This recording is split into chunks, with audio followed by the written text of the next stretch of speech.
Jai Shri Ram. Welcome to the reading of Canto 11 in Srimad Valmiki Ramayan, and like always, we will read every single shlok. In the 10th canto of Ramayan, we saw how King Rompad managed to bring Rishishring to Anga Pradesh and got him married to Shanta.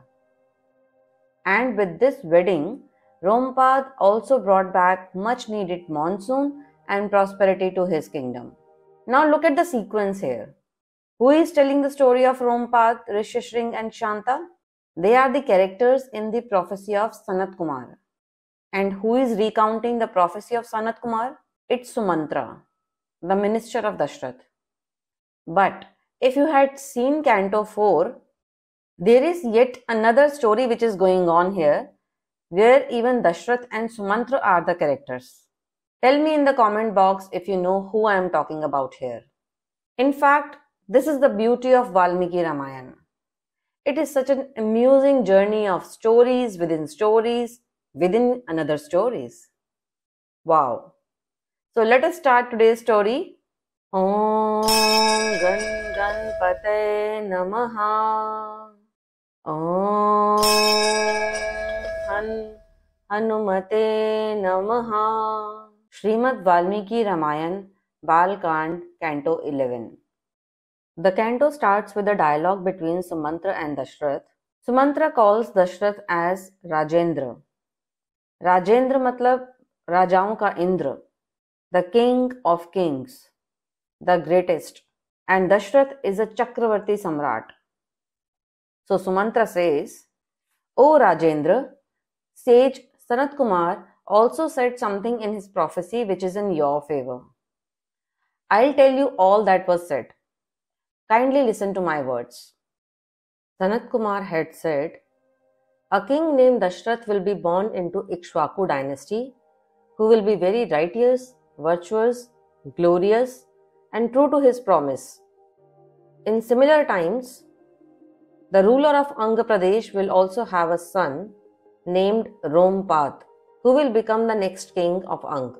The famous king Dashrath will become friends with this king of Anga Pradesh, and Rompad will be having a fortunate daughter named Shanta. The prophecy said that Raja Dashrath will go to Rompad with a request and will say, Hey Dharmatma, I don't have a child.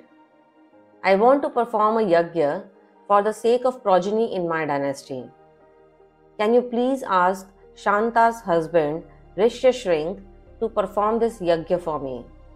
Now Rompad is intelligent and wise decision maker.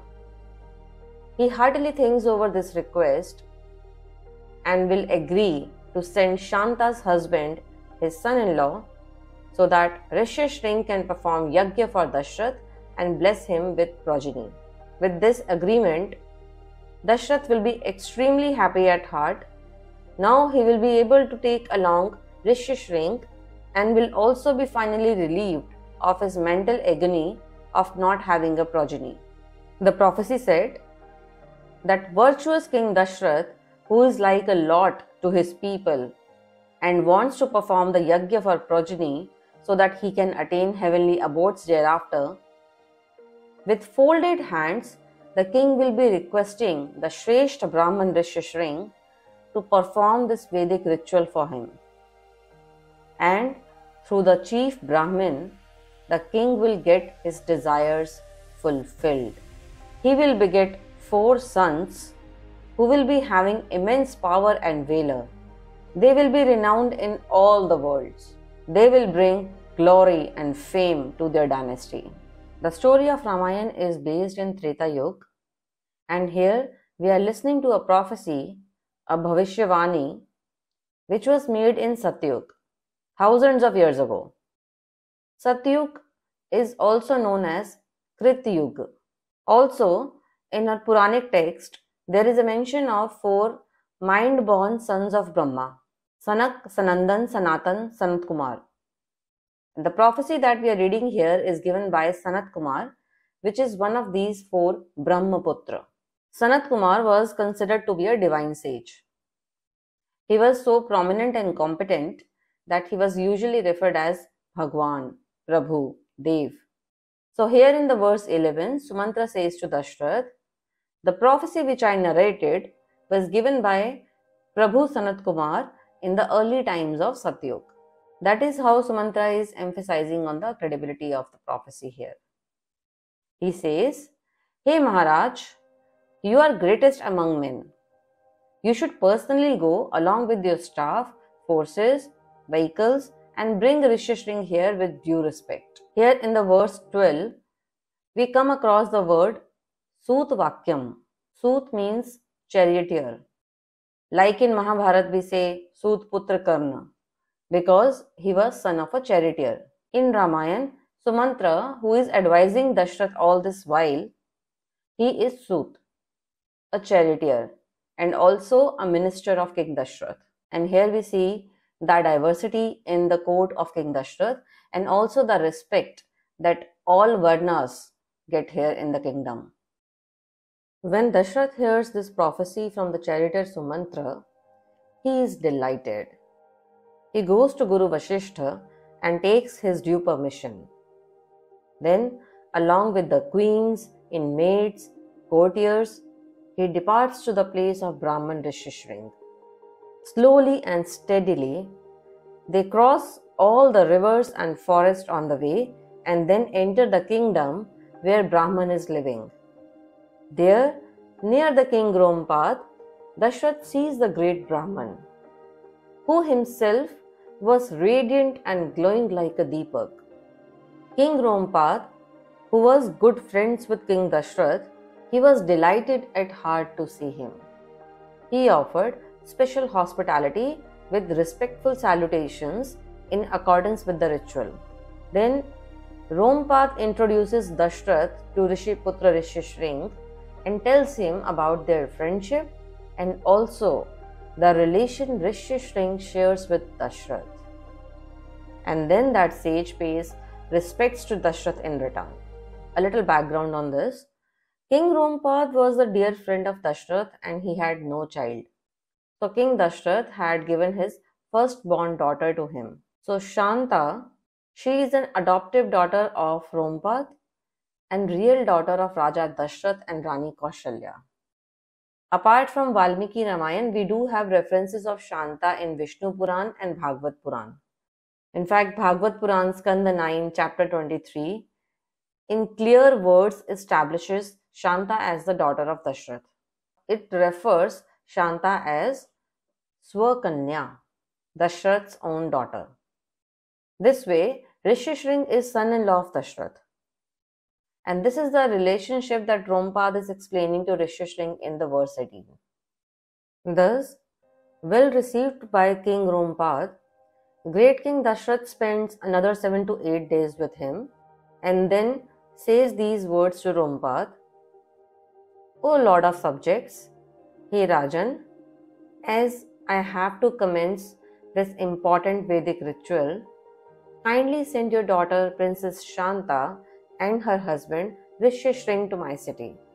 King Rompad agrees with the travel plan of King Dashrath and says, so it shall be. And he addresses Brahman sage Rishishring and says, you may proceed along with your wife. To which Rishishring agrees and replies to the King Rompad, Katha iti aha. So it will be done. And then, with the consent of King Rompad, he sets forth on a journey along with his wife. Both valiant kings, they are delighted. They greet each other with the folded palms and then embrace each other with love. Then Raghunandan Dashrath bids farewell to his kind-hearted friend and departs from there. What do we generally do when an esteemed guest is coming our home? We first call someone at home and tell them, make sure the home is neat and clean. There is an important guest coming in. And that's exactly what King Dashrath also does here in the verse 24. He first sends his swift-footed messengers beforehand to Ayodhya to inform his citizens about his arrival.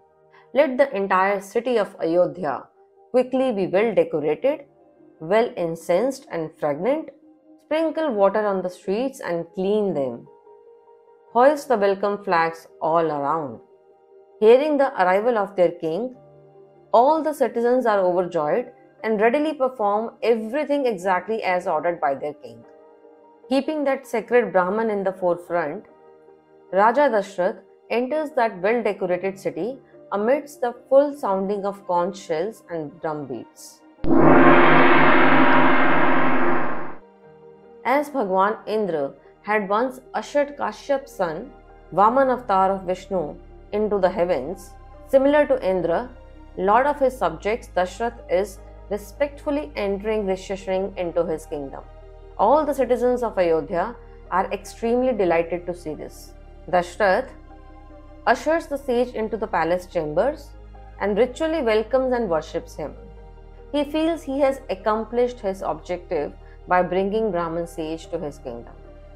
Shanta. She has beautiful and wide eyes and has come here along with her husband. On seeing her, all royal ladies experience immense joy and affection. After all, she is their own daughter. All the royal members welcome, admire and honor Shanta, especially Dashrath. And then Shanta comfortably stays in Ayodhya for some time along with her husband, and thus ends the Canto 11 in the Balkand of Srimad Ramayan, the first and oldest epic by Rishi Valmiki. In this canto, we saw how King Dashrath respectfully brings his daughter and son-in-law Shanta and Rishyashring to his kingdom. Will Dashrath be able to perform this yagya without any impediments? Let's find out next week. Till then, keep receiving the grace of Bhagwan Ram. Stay blessed, stay tuned, like, share, subscribe and do comment. Jai Siya Ram. Har Har Mahadev.